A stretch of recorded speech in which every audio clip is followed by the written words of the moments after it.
Uleya Sikhosana oneminyaka eyi-50 ongomunye wenkulungwane zenarha yekhethu iSewula Afrikha osebenzisa iinthuthi zomphakathi.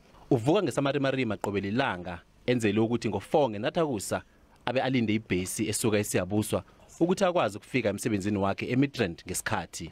Nokho ebusika nje kusuke kusesemnyama begodwa kuyathusa ukuya estation sebhesi.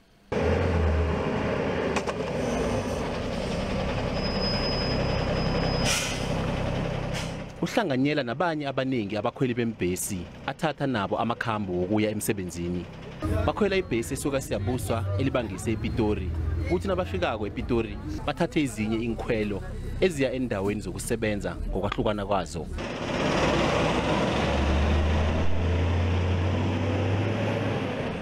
From home I use bus, then when I get Marabastad I take a taxi. Itikiti lakhe lenyanga libiza ngaphezudlwana ke-1,400 kanti itaxi ayikhwelako ilalamela ekhulwini lamarandi ngeveke. Ithi nasele ihlangene imali ayisebenzisako ibe ngaphasana kwenkulungwane 2 zamaranda. Wena Sikhosana uthi akunanto ehlanganako. Ngifila kumbi ngoba ayikho into esiyenzako siberekela i-transport. Just sebenzela transport ngoba yonke into yagibela babagibeza vele ama-transport and kwasa sikhwele ngoba sifunike emsebenzini.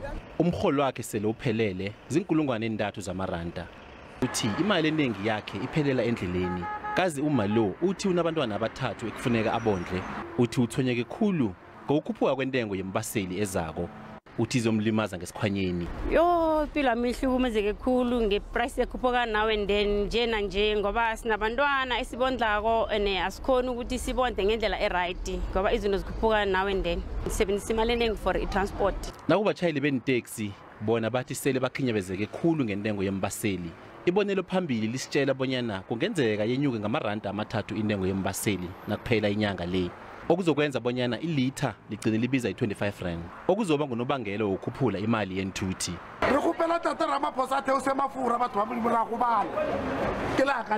Umkhakha wamateksi uba wabona urhulumende angenelele. Narikanyaka ngifela ku government is like basikokeza petrolo bazamela bathu imerekonyana oleri narikhona nametsa bathu bayanga imereko ngikwaliko. Kodwana bahola bodlana njengona Sikhosana kutsho bonyana kusazoba budisi hle.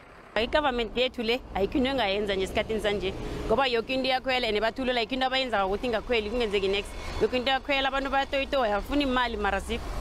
Omunye wabakhweli othwenyekileko nayo yaphefumula. Itaxi uma iloka ikhuphuka every year nabantwana ngapha yabo iyakhuphuka. Kunala khona ngiyoleka somewhere financial. I can't, it's too much. Njengoba amaphaphu aphakama nje hlangana kwabosontaxi nabakhweli ngokukhuphuka kwentengo yembaseli ezako, imiphakathi kunye nenhlangano zepolitiki eziphikisako zithi urhulumende akathole isisombululo samsinyana ukuvikela imiguruguru engabangelwa ukukhutshukiswa kwentengo yokudla enarheni le. Ingathana indaba yesitimela esolo yathenjiswa abantu bakwaNdebele yakhe yalunga. Impilo yabakhweli khulukhulu laba abasebenzisa amateksi ngabe ingcono khulu. Alokuza kulunga njani ngoba nalezi intimela egade zikhamba azisakhambi. Nginguthabo Mthweni endabeni ze-SABC ngibika ngesePitori.